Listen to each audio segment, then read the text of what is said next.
Room में एक बिल्कुल सेंटिमेंट चेंज हुआ कि अच्छा ऐसे करके सबका फेस बना था। तो तब से मुझे मतलब रिजल्ट डे तक मेरा वही था। मैं अपने घर पे भी बोला था कि अगर मेरा नहीं सिलेक्शन होगा तो उसे मार्क्स में ओके। बोलूँ तो प्रीलिम्स में मैंने 29.75 स्कोर किया था इंग्लिश में, आउट ऑफ 30। एंड मेंस में भी मेरा 32.75 था इंग्लिश में। हम्म। जितना ज्यादा हो सके इंग्लिश को अपने डे टू डे लाइफ में इंक्लूड करें। अगर वो सॉन्ग भी सुन रहे तो इंग्लिश में सुने, न्यूज़पेपर पढ़ रहे हैं इंग्लिश में पढ़ें, अगर मूवीज वगैरह भी देख रहे तो इंग्लिश में ही देखें।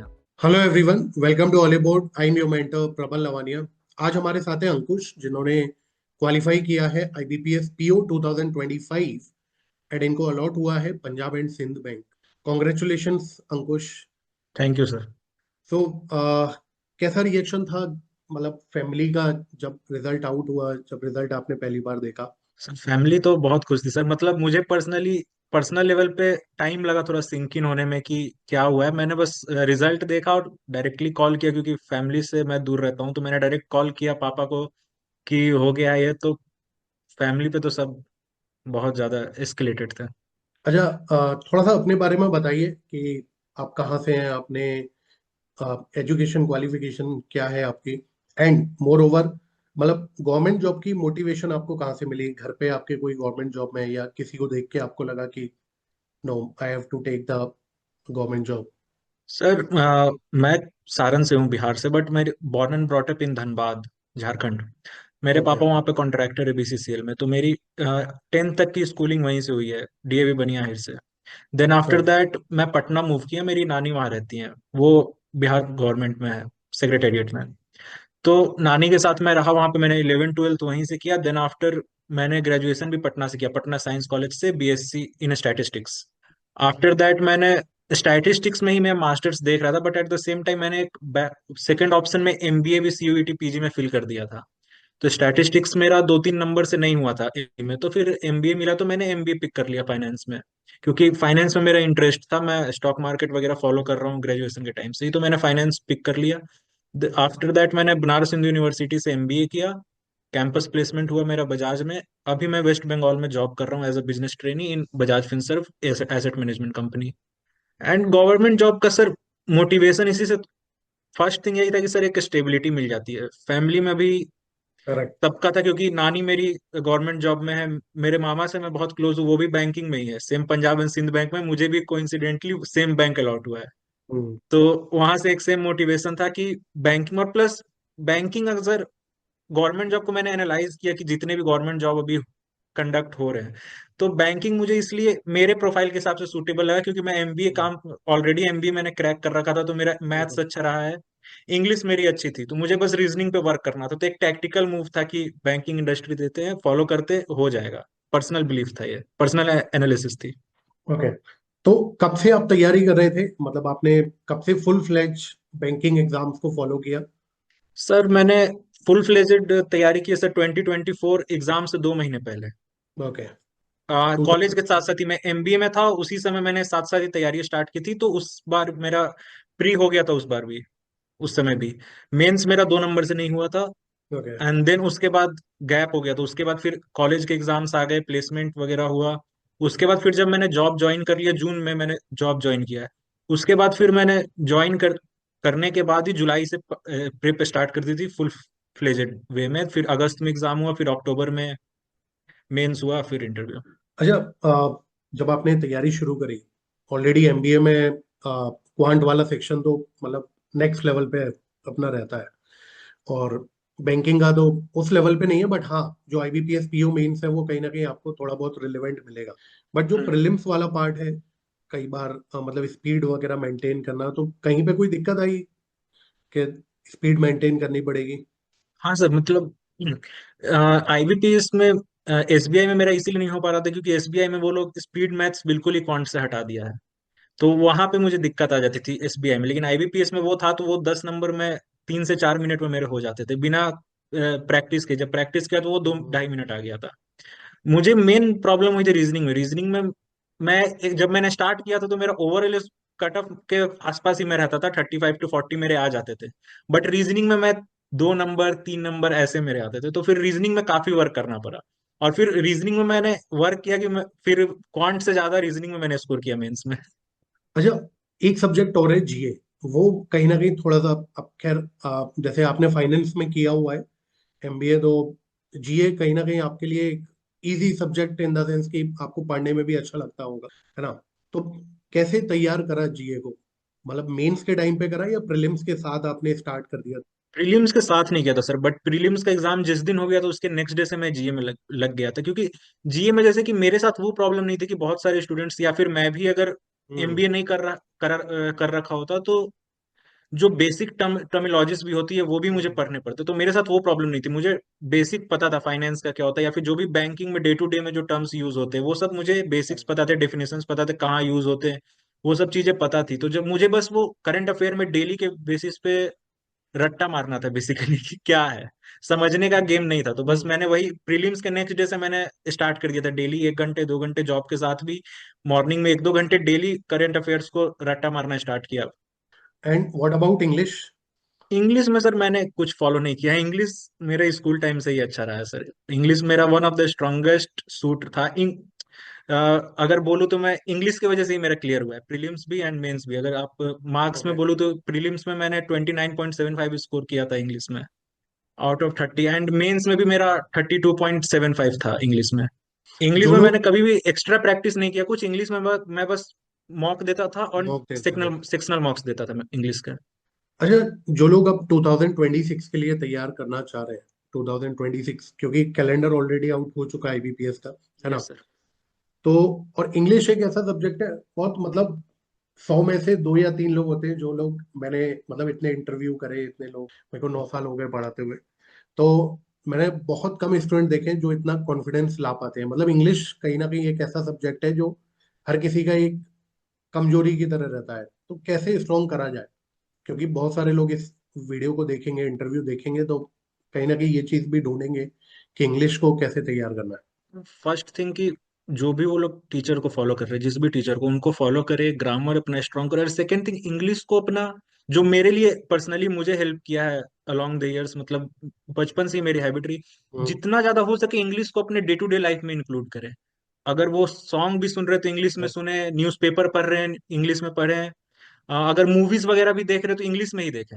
हिंदी में मैं नहीं देखता था, मैंने जितने भी मैं मूवी सीरीज देखता हूँ मैं इंग्लिश में ही देखता हूँ, मुझे डब नहीं, सब टाइटल्स देखता हूँ खासकर, ताकि सब हम्म। टाइटल्स वो रीडिंग की स्पीड बढ़ जाती है सब टाइटल्स के थ्रू। हम्म। मैच देखता हूँ क्रिकेट मैच, तो वो भी मैं कमेंट्री इंग्लिश में। तो इंग्लिश को जितना ज्यादा डे टू डे लाइफ में इंक्लूड करेंगे उतना ईजी हो जाए, क्योंकि लैंग्वेज, इंग्लिश एक लैंग्वेज है। जैसे हिंदी हमें नहीं दिक्कत होती क्योंकि हिंदी हम बचपन से बिल्कुल। बोलते आ रहे हैं, बोलते हुए आ बोलते रहे हुए हैं। आ रहे हैं। तो करेक्ट। इंग्लिश को भी हम लोग जितना इंक्लूड कर लेंगे उतना वो ईजी होता चला जाएगा। अच्छा, जैसे प्रीलिम्स के लिए मैं बात करूं, 2024 में आपने प्रीलिम्स दिए, वो क्वालिफाई हो गए, है ना? प्रीलिम्स के बाद जब मेंस का, जब हम प्रीलिम्स का एग्जाम दे देते हैं, उसके बाद मेंस के लिए डे टू डे आपकी क्या प्लानिंग रहती थी कि मेरे को कितना टाइम या कितने मॉक्स देने? 2024 या 2025 का सर?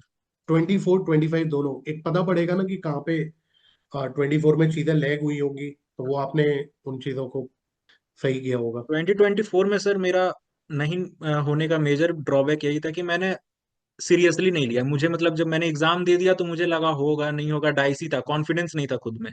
तो मैं हम्म। कभी पढ़ता था कभी नहीं पढ़ता था बस। प्लस कॉलेज था उस समय, तो वो भी थोड़ा हम्म। मिक्स हो जाता था कि अभी पढ़ा नहीं पढ़ा। बट जब रिजल्ट आ गया तो फिर 10 डेज ही बचे, तो फिर उसके हम्म। बाद 10 दिन में कितना भी कर लो, फिर 12 12 घंटे 13 13 घंटे भी पुश किया तो वो 2 नंबर से रह गया। बट इस बार पहले से ही स्ट्रैटेजी थी कि नहीं इस बार करना है। तो जिस दिन प्रीलिम्स दिया मैंने एक दिन भी ब्रेक नहीं लिया था, मैंने प्रीलिम्स दे के आया था और शाम में मॉक देने बैठ गया था, ताकि अरे। देखूं कि मेंस में कहाँ स्टैंड कर रहा हूँ। और उसके बाद डेली मैं जैसे जॉब में भी था तो मैं वीकेंड पे 2 मॉक देता था मेंस के, और बाकी पूरा वीक पढ़ता था अच्छा। इनिशियल स्टेजेस में। फिर जब एग्जाम क्लोज आया तो फिर मॉक्स की फ्रीक्वेंसी बढ़ा ली। और ऑलिव बोर्ड पे आपने मॉक टेस्ट दिए थे प्रीलिम्स के, मेंस के? ऑलिव बोर्ड पे? हम्म। हाँ ये सर, ऑलिव मैंने सब पे ही दिया, ऑलिव बोर्ड्स पे भी दिए, मैं सब सारे ही प्लेटफॉर्म से मैंने मॉक दिए ताकि सबका एक्सपोजर एक रहे। हम्म। तो लेवल कैसा था? मतलब कुछ लोग बोलते हैं जैसे स्टूडेंट के साथ थोड़े से टफ होते हैं, थोड़े से, मतलब एग्जाम का जो लेवल होता है उससे एक लेवल थोड़ा सा ऊपर रहता है।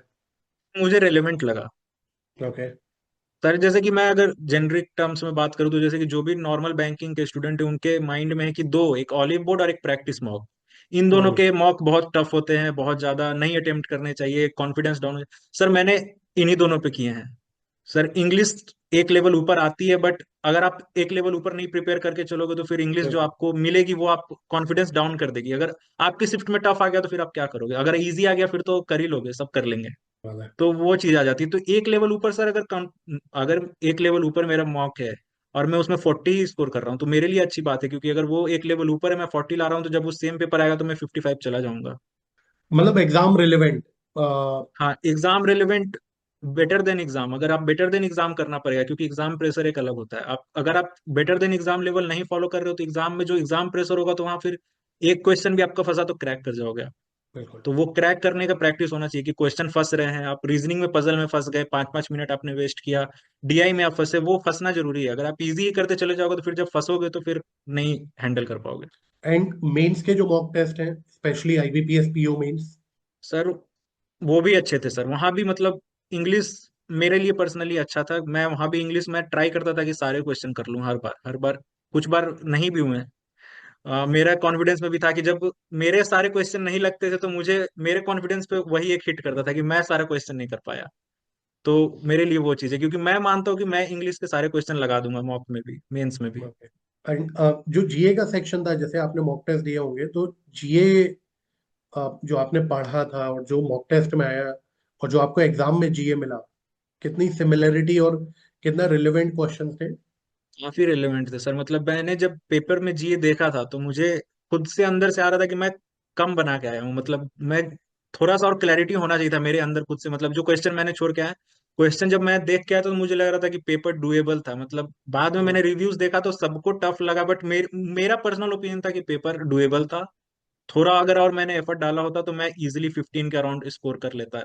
शीतल मैम को मैं फॉलो कर रहा था कंटिन्यूअसली, प्री के टाइम से ही शीतल मैम को हम्म। के वीडियोस मैं देखता रहता था। और जो भी मॉक्स, और एक जो मेरा खुद का पर्सनल ड्रॉबैक अभी क्लियर होने के बाद भी अगर मैं बताऊं तो, मैंने करंट अफेयर के जो मॉक होते हैं उनको मैं मॉक देने के बाद एक बार देखा या ना भी देखा, उससे अगर 2 बार 3 बार बार बार जाके देख लेता ना, तो वो बैक ऑफ द माइंड रहना जरूरी था। अच्छा। और इंटरव्यू कैसा रहा ओवरऑल? इंटरव्यू सर मेरा थोड़ा एवरेज गया था। मुझे इंटरव्यू में डर था, क्योंकि इंटरव्यू में ओवरऑल इंटरव्यू मेरा अच्छा गया था, बट एक क्वेश्चन उन्होंने मुझसे पूछ दिया था कि डिप्यूटी स्पीकर कौन है लोकसभा के।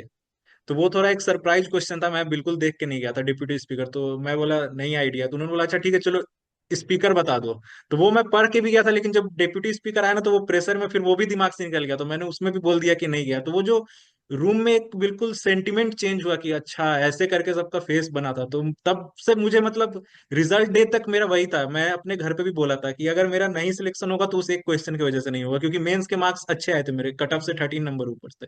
कितना टाइम चला था इंटरव्यू लगभग? Around 5 to 7 minutes. हमारा मेरा पटना सेंटर में था तो वहाँ सबके ही वैसे ही चल रहे थे, सबको 5 to 7 मिनट्स में ही निकाल रहे थे इंटरव्यू। मेरे पहले से भी जो 2 बच्चे गए उनका भी 5 to 7 मिनट्स, मेरे बाद भी जो गए सबका वही।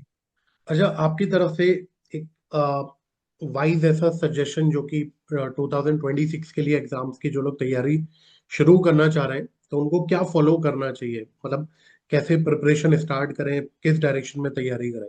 प्री के लिए मॉक्स फॉलो करो बिल्कुल रिगरसली। डेली 2 मॉक्स दो प्री के, और मॉक को एनालाइज करो उसके बाद बैठ के कि कहाँ मैं गलती कर रहा हूँ। क्योंकि आप क्वेश्चन अलग से भी फॉलो कर लोगे, बना लोगे बुक से देख के, लेकिन वो जो एक टाइम बिल्कुल। प्रेशर की प्रैक्टिस बहुत जरूरी है।